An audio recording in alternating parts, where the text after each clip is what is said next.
جب جبار کا ہمزاد اس پر پوری طرح ظاہر ہو گیا تو اس نے جبار سے شرط طے کی، لیکن عبدالجبار جو یہ بات طے کرنا بھول گیا وہ یہ تھی کہ اس نے اپنے ہمزاد سے یہ طے نہیں کیا کہ وہ صرف اسی وقت اس کے پاس آئے گا جب اسے طلب کیا جائے گا۔ نتیجہ یہ ہوا کہ اب ہر وقت جبار کے ساتھ رہنے لگا ہے اور ہر وقت اس سے پوچھتا رہتا ہے کہ وہ کیا کرے، اس کے لیے کیا کام ہے۔ وہ ہر وقت کوئی کام کی رٹ لگائے رہے گا۔ اسی سبب جبار پریشان ہے۔ حمزاد نے مجھے تمام بات بتائی۔ بہرحال برا ہوا، لیکن بقول تمہارے اب ہو بھی کیا سکتا ہے۔ اس صورت میں تو جبار سخت مشکل میں گرفتار ہو جائے گا۔ ایک تو ماہپارہ کے حملے اور اخراج خون کے سبب ویسے بھی اسے کافی آرام و سکون کی ضرورت ہے، دوسرے مسلسل عمل میں مصروف رہنے اور پوری طرح آرام نہ ملنے، نیز عمل کے دوران عجیب و غریب واقعات سے دوچار ہونے کی وجہ سے وہ نڈھال اور تھکا ہوا ہے۔ اگر ان حالات میں اسے آرام نہ ملا تو اس کے اعصاب جواب دے جائیں گے۔ مجھے اور تمہیں کوئی نہ کوئی ایسی صورت ضرور نکالنی پڑے گی کہ اسے آرام و نیند مل سکے۔ میں نے حمزاد سے کہا، فی الحال تو میرے ذہن میں کوئی ایسی تجویز نہیں جو آپ کو بتا سکوں اور جس پر عمل کر کے جبار کو اس مصیبت سے نجات دلائی جا سکے۔ وہ یقیناً اس کی زندگی اجیرن کر دے گا۔ بہرحال میں اس سلسلے میں سوچوں گا، آپ بھی غور کیجیے، حمزاد نے کہا۔ ٹھیک ہے، میں بھی غور کروں گا۔ اب تو اکبر آباد پہنچ کر ہی کچھ سوچا جا سکتا ہے۔ یہ گاڑی وہاں کب تک پہنچے گی؟ میں نے حمزاد سے پوچھا۔ شام کے قریب پہنچ جائے گی، حمزاد نے جواب دیا۔ اس کا مطلب یہ تھا کہ ابھی پورا دن پڑا تھا۔ میں نے حمزاد کو جانے کی اجازت دی اور دوبارہ ڈبے کے اندر آ گیا۔ اب تک میں دروازے کے پاس کھڑا ہوا تھا۔ اندر آ کر میں جبار کی طرف متوجہ ہوا جو سر پکڑے بیٹھا کچھ بڑبڑا رہا تھا۔ میں نے اس کے قریب پہنچ کر اس کے کندھے پر ہاتھ رکھا۔ اس نے اپنا چہرہ اوپر اٹھایا۔ میں نے دیکھا اس کی آنکھوں میں بے بسی تھی۔ جبار، میں تمہارے دکھ سے بے خبر نہیں ہوں میرے عزیز۔ اگر تم نے میری باتوں کو پوری توجہ سے سنا ہوتا، اگر میری ہدایات اچھی طرح ذہن نشین کی ہوتی تو آج تم اپنے حال پر اتنے افسردہ نہ ہوتے۔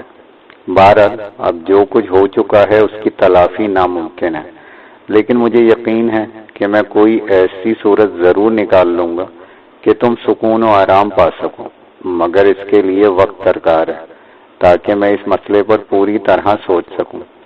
تم سے کچھ بھی نہیں پوچھنا کہ تم کس عذاب میں ہو، میں سب جانتا ہوں۔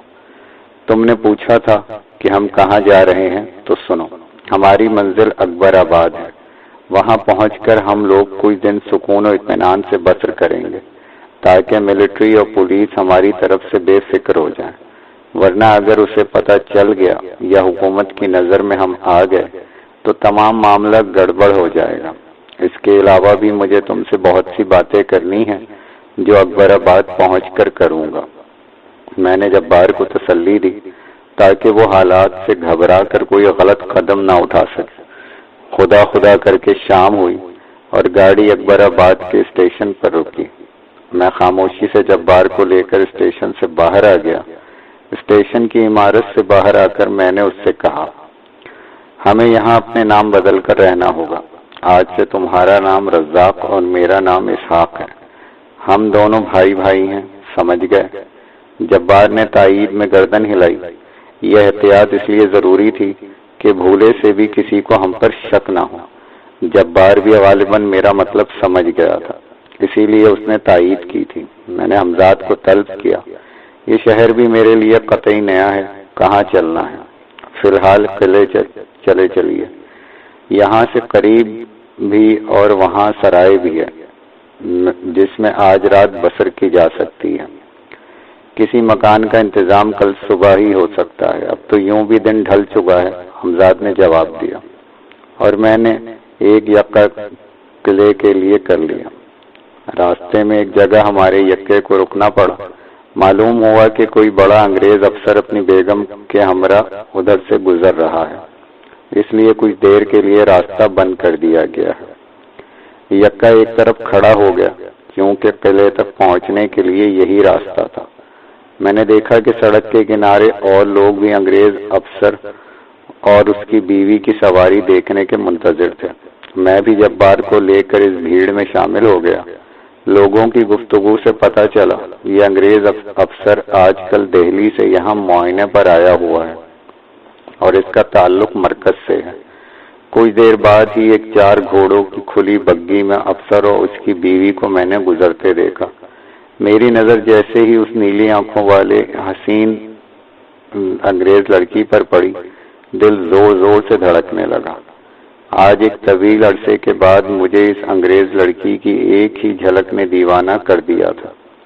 سواری کب کی گزر چکی، لوگ چھٹ گئے تھے مگر میں اپنی جگہ کھڑا تھا، یہاں تک کہ عبدالجبار نے مجھے ٹوکا اور میں اس کے ہمراہ یکے میں بیٹھ کر دوبارہ سفر کرنے لگا۔ راستے بھر اس نیلی آنکھوں والی کا چہرہ میری آنکھوں میں گھومتا رہا۔ سرائے میں ایک کمرہ حاصل کر کے سب سے پہلا کام میں نے یہ کیا کہ حمزاد کو طلب کر کے اس لڑکی کو لانے کی خواہش کا اظہار کر دیا، لیکن حمزاد نے مجھے صرف ایک رات اور صبر کرنے کے لیے کہا۔ اس مرتبہ میں نے اس کی بات مان لی، کیونکہ کئی بار اس کی بات نہ مان کر میں نے سخت پریشانی اٹھائی تھی۔ اس رات عبدالجبار تو خیر مجبوراً نہ سو سکا کیونکہ اس کا حمزاد اسے جگائے ہوا تھا، لیکن مجھے اس انگریز افسر کی بیوی کا خیال نہیں سونے دے رہا تھا جس کا نام تک مجھے معلوم نہیں تھا۔ کسی طرح صبح ہوئی اور میں نے جبار کے ہمراہ اپنے حمزاد سے مشورے پر یکے میں بیٹھ کر تاج گنج کے لیے روانہ ہو گیا۔ اس زمانے میں مکان کرائے پر اٹھانے کا رواج نہ ہونے کے برابر تھا۔ زیادہ تر لوگ صاحب جائیداد ہوتے تھے۔ غریب سے غریب آدمی کے پاس مکان ضرور ہوتا تھا کیونکہ یہ زندگی کی بنیادی ضرورت ہے۔ صدیوں سے ایک جمع جمایا معاشرہ تھا۔ حمزاد نے تاج گنج میں جلد ہی ایک ایسا مکان ڈھونڈ نکالا جو برائے فروخت تھا۔ یہ مکان تاج گنج سے کچھ ہی فاصلے پر تھا، ہر چند کے نسبتاً چھوٹا تھا مگر بہت خوبصورت، مغلیہ طرز تعمیر پر بنا ہوا تھا۔ پیسوں کا مسئلہ ہی نہیں تھا۔ مالک مکان نے جو مانگا میں نے منظور کر لیا۔ اسی وقت تمام لکھت پڑھت ہوئی اور سارا مسئلہ طے ہو گیا۔ حمزاد نے منٹوں میں تمام مکان صاف کر دیا۔ اب مسئلہ ساز و سامان کی آرائش کا تھا، سو وہ بھی اس نے پلک جھپکتے تمام کر دیا۔ مکان دلہن کی طرح سج گیا۔ کوئی تصور بھی نہیں کر سکتا تھا کہ اب سے چند منٹ پہلے جس مکان کی حالت بہت زیادہ خستہ تھی، اتنی جلدی کس طرح ایک عالیشان کوٹھی میں تبدیل ہو گیا۔ مگر حمزاد کے لیے یہ ایک معمولی کرشمہ تھا۔ میں رات بھر کا جاگا ہوا تھا، اسی لیے بستر پر لیٹتے ہی بے خبر ہو گیا۔ جبار بھی قریبی مسحری پر لیٹا ہوا بڑبڑا رہا تھا۔ اس کی آنکھیں سرخ تھیں، حالت نیم پاگلوں کی سی تھی۔ ایک تو جسمانی کمزوری، پھر اس پر بیداری۔ وہ 2 راتوں کا جاگا ہوا تھا مگر مجھے اس وقت تو بجائے اس کی حالت پہ رحم آنے کے خود پر ترس آ رہا تھا۔ اس لیے سونے سے پہلے جبار کو ایک نظر دیکھ کر میں نے دانستہ اسے مخاطب نہیں کیا۔ دوپہر کے بعد میری آنکھ کھلی، ہاتھ منہ دھو کر میں نے حمزاد کو طلب کر کے کھانا منگایا۔ جبار اب تک نہ سو سکا تھا۔ وہ مجھے اٹھتے دیکھ کر خود بھی اٹھ بیٹھا اور تھکی تھکی آواز میں بولا، کمر تختہ ہو گئی لیٹے لیٹے۔ پھر ہوا میں ہاتھ نچاتا ہوا بولا، 100 بار کہہ چکا ہوں کوئی کام نہیں، مگر تمہیں تو صرف ایک رٹ ہے، کوئی کام کوئی کام۔ میں سمجھ گیا اس کا حمزاد اسے پریشان کر رہا ہے۔ جب ہی وہ مجھ سے بات کرتے کرتے ایک دم اس سے مخاطب ہو گیا ہے۔ میں نے اسے کھانے پر بلایا، وہ خاموشی سے سر جھکائے کھانا کھاتا رہا، پھر ایک دم چیخ کر بولا، بکے جا، میں سن ہی نہیں رہا تیری بکواس۔ مجھے جبار پر واقعی رحم آ رہا تھا۔ اگر کچھ دن اور اس کی یہی حالت رہی تو یقیناً پاگل ہو جائے گا یا خودکشی کر لے گا۔ رات ہونا میرے لیے 2 بھر ہو رہا تھا۔ جوں جوں دن گزر رہا تھا میری بےتابی بڑھتی جا رہی تھی۔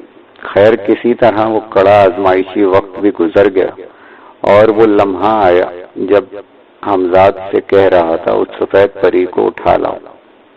کافی دیر انتظار کے بعد حمزاد اس فتنہ قیامت کو لے کر میرے کمرے میں داخل ہوا۔ میں نے جلدی سے دروازہ بند کیا اور مسیری کی طرف بڑھا، اور پھر رات کب گزر گئی کچھ پتہ ہی نہ چلا۔ صبح جب میں سو کر اٹھا اور کمرہ کھول کر غسل خانے کی طرف جانے لگا تو میری سماعت سے جبار کی آواز ٹکرائی، ابے کیوں میری جان کے در پہ ہوا ہے، سونے دے، خدا کے لیے مجھے سونے دے۔ ماں نے خیال میرے ذہن میں بجلی کی طرح گوندا اور میں بجائے غسل خانے کی طرف جانے کے اس کے کمرے کی طرف چل دیا۔ دروازہ کھٹکھٹایا، جبار کی آواز آئی، کون ہے؟ میں نے بولا، میں ہوں، دروازہ کھولو۔ کچھ دیر بعد دروازہ کھل گیا۔ اس کے باہر آتے ہی میں نے کہا، تم سونا چاہتے ہو نا؟ ہاں میں سونا چاہتا ہوں، لیکن وہ منحوس مجھے سونے ہی نہیں دے رہا۔ جبار نے پاگلوں کی طرح کہا، گھبراؤ مت، تمہیں نیند آ جائے گی، تم سو جاؤ گے۔ جو میں کہہ رہا ہوں اس پر عمل کرو، میں نے اسے تسلی دی۔ بتاؤ، جلدی بتاؤ، ورنہ وہ مجھے جگا جگا کر مار ڈالے گا۔ وہ پھر چیخا، تمہاری نیند کی دوا میرے کمرے میں ہے، تمہیں یاد ہوگا تم نے اپنے حمزاد سے یہ معاہدہ کیا ہے کہ وہ ناپاکی کی حالت میں تمہارے پاس نہیں آئے گا۔ جبار بے اختیار میرے کمرے کی طرف بڑھا۔ اس نے میری بات کا جواب دینا بھی ضروری نہیں سمجھا تھا، غالباً وہ میری بات اچھی طرح سمجھ چکا تھا، اور میں غسل خانے کی طرف بڑھتا ہوا یہ سوچ رہا تھا کہ یہ بات پہلے میرے ذہن میں کیوں نہیں آئی تھی۔ جب میں غسل خانے سے نہا کر باہر نکلا تو احتیاطاً کچھ دیر صحن ہی میں ٹہلتا رہا، اس لیے کہ ممکن ہے جبار ابھی تک میرے کمرے میں ہو، مگر کافی دیر بعد جب وہ کمرے سے نہ نکلا تو مجھے کمرے میں مجبوراً داخل ہونا پڑا۔ جبار نے دروازہ بھی بند کرنا ضروری نہیں سمجھا تھا، اور وہ بے فکری سے میری مسیری پہ سو رہا تھا۔ میں نے اپنے حمزاد کو طلب کیا، پہلے جبار کو حمزاد کے ذریعے اس کے کمرے میں پہنچ پایا، پھر لڑکی کو بھی روانہ کر دیا اور سونے کے لیے لیٹ گیا۔ دوسرے دن دوپہر سے کچھ پہلے ہی میری آنکھ کھل گئی۔ میں اٹھ کر ہمارے کمرے کی طرف گیا، وہ ابھی تک بے سد سو رہا تھا۔ میں نے اس کے جسم پر چادر ڈال دی۔ واقعی وہ انگریز لڑکی اس کے لیے نیند کی گولی ثابت ہوئی تھی۔ وہ کئی راتوں کا جاگا ہوا تھا، اس لیے میں نے اسے نہیں جگایا۔ میں اپنے کمرے میں لوٹ آیا اور حمزاد کو طلب کر کے آئندہ کے لیے منصوبہ بنانے لگا۔ حمزاد نے میری رات والی حرکت کی مجھے بہت داد دی۔ پھر اس نے کہا، یہاں اکبر آباد میں بے مقصد وقت گنوانا میرے خیال سے لا حاصل ہے۔ میں سمجھتا ہوں کہ جبار کو جسمانی طور پر بحال ہونے میں زیادہ سے زیادہ 1 ہفتہ لگے گا۔ اس کے فوراً بعد ہمیں یہاں سے روانہ ہو جانا چاہیے، کیونکہ ابھی ہماری سب سے بڑی دشمن مہاپارا نے اپنی شکست قبول نہیں کی ہے، اور وہ کبھی بھی کہیں بھی ہمارے لیے مصیبت کھڑی کر سکتی ہے۔ ہمیں یہ ہفتہ گزرتے ہی فوراً میرٹھ کے لیے روانہ ہو جانا چاہیے۔ میں نے حمزاد کی تائید کرتے ہوئے کہا، تمہارا خیال بالکل درست ہے۔ اس عرصے میں جبار کو بھی اس پر آمادہ کر لوں گا کہ وہ ماپارا کے خلاف ہمارا ساتھ دے، اور میں سمجھتا ہوں کہ وہ بخوشی اس بات پر آمادہ ہو جائے گا، اور اب آرام کی نیند سے وہ سو رہا ہے، اور اس آرام اور نیند سے اس کی ذہنی حالت بھی معمول پر آ جائے گی۔ وہ پورا ہفتہ نہایت صبر و سکون سے گزرا۔ جبار جسمانی اور ذہنی طور پر پوری طرح صحت یاب ہو چکا تھا۔ حمزاد اس عرصے میں پابندی سے اس کے لیے مختلف ادویات کا انتظام کرتا رہا۔ دوا اور آرام سے اس کی کھوئی ہوئی صحت حیرت انگیز طور پر دوبارہ واپس آ گئی تھی، لیکن وہ اب تک ناپاکی کی حالت میں تھا، اس لیے اس کا حمزاد اس سے دور تھا۔ انگریز افسر کی شرابی بیوی جس کا نام ماریا تھا، اب وہ مجھ سے کسی حد تک مانوس ہو چکی تھی، مگر وہ اردو قطعی نہیں جانتی تھی اور نہ میں انگریزی، اس لیے صرف اشاروں میں ہی کام چلتا تھا۔ اس کا نام مجھے حمزاد سے معلوم ہوا تھا۔ اس کا شوہر آئندہ ہفتے دہلی جانے والا تھا۔ میں نے صرف ماریا پر اس لیے بھی اکتفا کیا کہ کوئی نیا ہنگامہ نہ کھڑا ہو جائے۔ ماریا بھی مجھ سے بے انتہا خوش تھی۔ وہ اپنی زبان میں نامعلوم کیا کیا کہتی، جس سے میں صرف اتنا سمجھ پاتا کہ وہ مجھ سے بے حد خوش ہیں۔ اسی عرصے میں نے جبار کو پوری طرح تیار کر لیا تھا، بس وہ طرح اپنے حمزاد کی موجودگی سے خائف تھا۔ اس کے اس خوف کو میں نے یہ کہہ کر دور کر دیا، وہ جب یہ چاہے گا کہ اس کا حمزاد اس کے پاس نہ آئے، اس کے لیے ایسا بندوبست کر دوں گا۔ میری بات سے وہ مطمئن ہو گیا تھا اور اب پوری طرح مہاپارا کے ساتھ معرکے میں وہ میرا ہر حکم بجا لانے کو تیار تھا۔ جس دن میں جبار کے ساتھ اکبر آباد سے میرٹھ روانہ ہونے والا تھا، میں اپنے تصور کی قوت کو کام لایا اور مہاپارا کا تصور کیا۔ آنکھیں بند کرتے ہی اس کا حسین و خوبصورت چہرہ میرے سامنے تھا۔ میں نے اسے مخاطب کیا، میں جانتا ہوں تم اس بات سے باخبر ہو چکی ہوں گی کہ میں تمہیں دیکھ رہا ہوں، اور مجھے یہ بھی خبر ہے کہ تم میری آواز سننے کی بھی اہل ہو۔ تو سنو کہ تمہاری تباہی تمہاری طرف آ رہی ہے۔ ہم آ رہے ہیں اور آنے سے پہلے تمہیں آگاہ کر رہے ہیں۔ اگر تم ہمیں روک سکتی ہو تو روک لو۔ یہ کہہ کر میں نے آنکھیں کھول دی اور میرا سلسلہ تصور منقطع ہو گیا۔ میں اس وقت اتنا جذباتی ہو گیا تھا کہ میں نے مہاپارا کا جواب سننے کی بھی ضرورت محسوس نہیں کی۔ جبار اپنے کمرے میں تھا۔ میں اسے بتا چکا تھا کہ ہمیں آج ہی اکبر آباد چھوڑ دینا ہے۔ ابھی میرے سامنے کئی مسئلے درپیش تھے۔ کچھ سوچ کر میں جبار کے کمرے کی طرف چلا تاکہ پہلے مرحلہ طے ہو۔ میں جیسے ہی اس کے کمرے میں داخل ہوا تو یہ دیکھ کر ہنس پڑا کہ جبار نے کمرے کا تقریباً تمام ساز و سامان باندھ رکھا ہے اور اب وہ ایک صندوق میں اپنے کپڑے اور ضروری اشیاء سنبھال کر رکھ رہا ہے۔ صندوق کے برابر ہی بستر رکھا ہوا تھا۔ جبار کی پشت دروازے کی طرف تھی۔ میری ہنسی کی آواز سن کر اس نے گردن گھمائی اور سوالیہ نظروں سے مجھے دیکھنے لگا۔ تم تو تیاریاں اس طرح کر رہے ہو جیسے ہم عام حالات میں ہوں۔ میں نے جبار کو مخاطب کیا۔ تمہیں غالباً اس بات کا ابھی پوری طرح احساس نہیں کہ ہم لوگ کتنے غیر معمولی واقعات سے دوچار ہیں اور مستقبل ہمارے لیے کتنی ہنگامہ خیزیاں لانے والا ہے۔ میں اب کسی قدر سنجیدگی سے جبار کو موجودہ صورتحال سے آگاہ کر رہا تھا۔ میری بات سن کر اس کے ہاتھ رک گئے اور میں اس کے قریب قالین پر بیٹھ گیا۔ یہ سارا سامان جو یہاں موجود ہے ہمارے لیے کوئی اہمیت نہیں رکھتا۔ ہم جب اور جہاں چاہیں گے یہ سامان منتقل ہو جائے گا۔ اس سامان کو بھی چھوڑ دو، اس سے دگنا تگنا سامان ہم ہر وقت اور ہر جگہ مہیا کر سکتے ہیں۔ تم یہ بھول رہے ہو ہم کتنی بڑی دولت سے مالا مال ہیں۔ حمزاد ہماری سب سے بڑی دولت ہے۔ اس کی موجودگی میں ہمیں کسی شے کی کمی نہیں۔ آپ ٹھیک کہتے ہیں، جبار پہلی مرتبہ بولا۔ اس کا جواب سن کر میں ایک دم اصل مقصد پر آ گیا۔ میرا مشورہ ہے کہ اب تم غسل کر لو۔ بظاہر یہ چھوٹا اور بے ضرر سا جملہ جبار کے لیے کسی دھماکے سے کم نہیں تھا۔ جیسے میں نے اسے نہانے کا نہیں آگ میں کودنے کا مشورہ دیا ہے۔ نہیں، غیر ارادی طور پر اس کے منہ سے نکلا۔ پھر اس نے سر جھکا لیا۔ میں نے محسوس کیا وہ مجھ سے اپنے جذبات چھپانے کی کوشش کر رہا ہے۔ پھر وہ خود ہی بڑبڑایا، میں یہ عذاب نہیں سہ سکتا، نہیں، وہ پھر مجھ پر مسلط ہو جائے گا۔ جبار، میں نے اس کے شانے پر ہاتھ رکھا اور اس کی آنکھوں میں دیکھ کر بولا، کیا تمہیں مجھ پر اعتماد نہیں؟ جبکہ میں تمہیں یقین دلا چکا ہوں کہ تم جب چاہو گے ایسا انتظام کر دیا جائے گا کہ تمہارا حمزاد تمہارے پاس نہ آ سکے۔ وہ تو ٹھیک ہے، لیکن جبار کچھ کہتے کہتے رک گیا۔ اس کے لہجے میں بے بسی تھی۔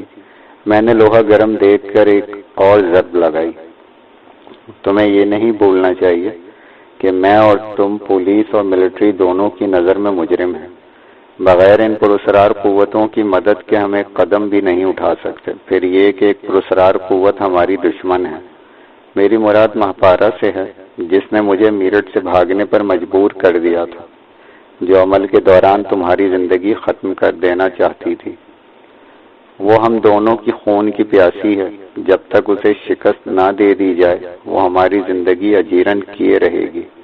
اسے شکست دینے کے لیے ضروری ہے کہ ہم اپنی تمام پراسرار قوتوں کے ساتھ اس پر حملہ آور ہوں۔